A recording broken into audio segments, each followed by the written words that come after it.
TDP ప్రధాన కార్యదర్శి Lokesh overaction buildup Janasena TDP బంధానికి ఎసరు పెట్టేటట్లుంది. రిపబ్లిక్ డే రోజు పవన్ కళ్యాణ్ మాటలు వింటే ఎవరికైనా టీడీపీ జనసేన బంధం నిలబడుతుందనే డౌట్ రాకమానదు. పాదయాత్ర సందర్భంగా లోకేష్ ఇచ్చిన ఇంటర్వ్యూలో జనసేన టీడీపీ ప్రభుత్వం ఏర్పడితే చంద్రబాబు ముఖ్యమంత్రి అవుతారని చెప్పడం జనసేనలోనూ కాపుల్లోనూ తీవ్ర అసహనం సృష్టించింది. రెండు పార్టీలు పొత్తుల్లో ఉన్నాయి.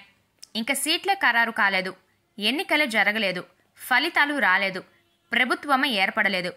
లోకేష్ అలా ఏకపక్షంగా చంద్రబాబు సీఎం అవుతాడు అంటూ లూజ్ టాక్ చేసి తన అహంకారాన్ని బయటపెట్టుకోవడమే కాకుండా రెండు పార్టీల్లోనూ కొత్త టెన్షన్ సృష్టించాడు.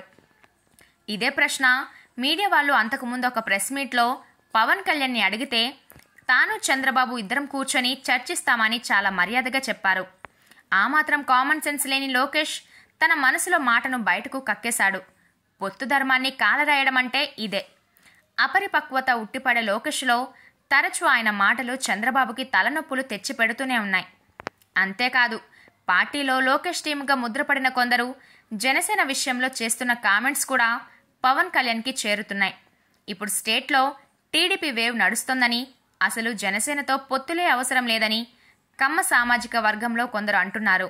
ముఖ్యంగా లోకేష్ అనుచరులు ఓపెన్గానే దీనిపై కామెంట్ చేస్తున్నారు.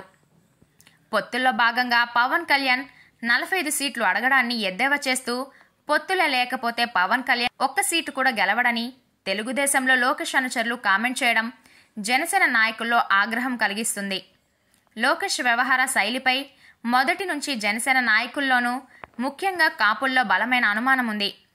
ఏరు దాటాక తెప్ప తగిలేసే పద్ధతి టీడీపీ మొదటి నుంచి అనుసరిస్తుంది. లోకేష్ తీరు చూస్తే ఏరు దాటక ముందే తెప్ప తగిలేసేటట్లున్నాడు. జనసేన టీడీపీపై ఆధారపడి మనుగడ సాగిస్తోందని, టీడీపీ చెప్పినట్లు జనసేన వినాల్సిందేనని ఆఫ్ ద రికార్డ్ లోకేష్ తన సహచరులతో అన్నట్లు సమాచారం. దీనికి తోడు జనసేన అగ్రనేత నాదెండ్ల మనోహర్ టీడీపీ నాయకుడిలా మాట్లాడటం కూడా జనసేన క్యాడర్లో చాలా అనుమానాలు వస్తున్నాయి. జనసేనకు 20 కన్నా ఎక్కువ సీట్లు ఇస్తే నష్టపోతామని, జేఎస్పీకి అంత సీన్ లేదని టీడీపీ నేతలు ఓపెన్గానే కామెంట్ చేయడం జనసేనలో కొంత ఆవేదన కూడా కలిగిస్తోంది. నిజానికి జనసేన ఓటు శాతం 5 నుంచి 12కు పెరిగింది. అంతేకాదు, కనీసం ఆంధ్రప్రదేశ్లో 80 నియోజకవర్గాల్లో జనసేన గెలుపోటములను నిర్ణయించగలుగుతుంది. కొందరు విశ్లేషకులు చెప్పినట్లు జనసేన కూరలో ఉప్పు లాంటిది. ఉప్పు విడిగా పనికిరాదేమో, కానీ అది వేస్తేనే కూర రుచిగా ఉంటుంది.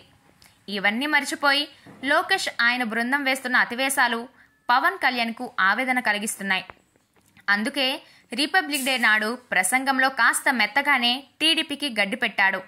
అయితే లోకేష్ అహంకార ధోరణి ముందు ఇవన్నీ పనిచేస్తాయా అన్నదే డౌట్. జగన్ అరాచకం కన్నా లోకేష్ మోసపూరిత వ్యవహార శైలి ప్రమాదకరమైందని కొందరు జనసేన నాయకులు అంటున్నారు. ఎన్నికల తర్వాత టీడీపీకి సొంతంగా ప్రభుత్వాన్ని స్థాపించే మెజారిటీ వస్తే లోకేష్ ఓవరాక్షన్కు అంతు ఉండదని జన సైనికులు అనుమానిస్తున్నారు. అందుకే 2.5 ఏళ్ల సీఎం 40 ఎమ్మెల్యే సీట్లు ఖచ్చితంగా అడిగి తీసుకోవాల్సిందేనని పవన్పై ఒత్తిడి తెస్తున్నారు జనసేన నాయకులు.